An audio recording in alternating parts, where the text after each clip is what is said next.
तो ये संसार इतना प्यारा लगता है, कोई दूसरा पराया नहीं दिखता, सब अपने ही दिखते हैं। पड़ोसी भी अपने दिखते हैं, अपने घर वाले भी जैसे दिखते हैं वैसे सब दिखते हैं, समान दिखते हैं।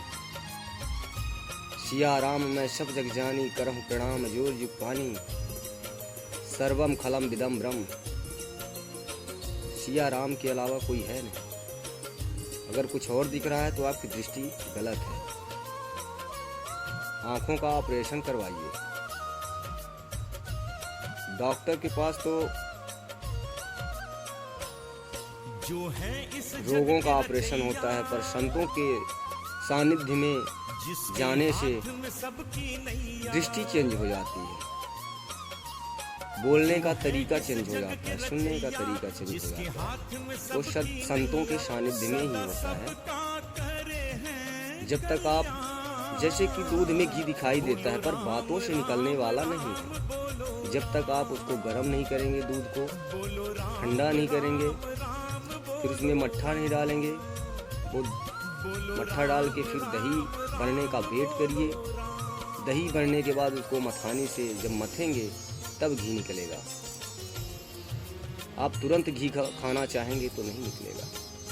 तो संत और महात्मा लोग, महापुरुष, ये शास्त्रों के नियम का पालन करके इस रास्ते में तपस्या करके चल के आपको घी खिलाना चाहते हैं। आपको घी नहीं खाने का मन कर रहा है, आप गलत ही आचरणों में चलते जा रहे हैं और उसकी गहराई में डूबते जा रहे हैं, और इतनी गहराई में डूब जाएंगे कि आपको कोई बाहर नहीं निकाल सकता।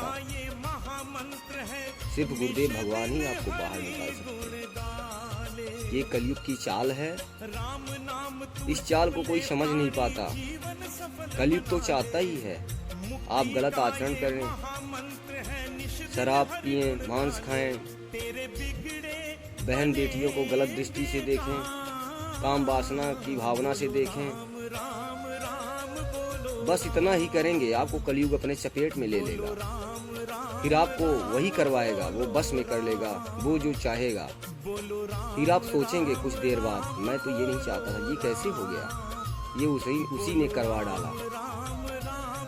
इसीलिए गुरुदेव भगवान के शरण में रह के शास्त्र सम्मत गुरु बनाकर,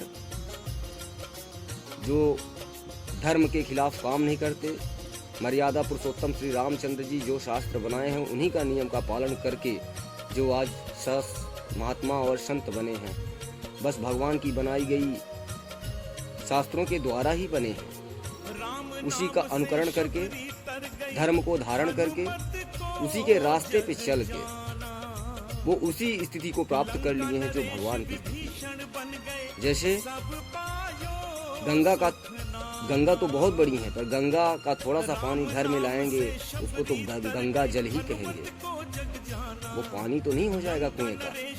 ऐसे ही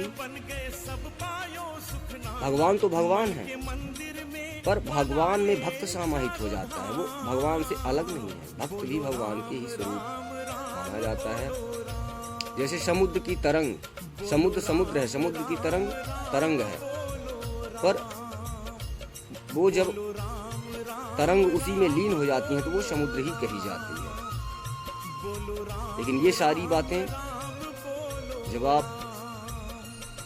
मंत्र जाप करेंगे, अपने अपने गुरुदेव का दिया हुआ मंत्र जाप करेंगे, तभी रंग चढ़ेगा और सारी समस्या सॉल्व हो जाएगी।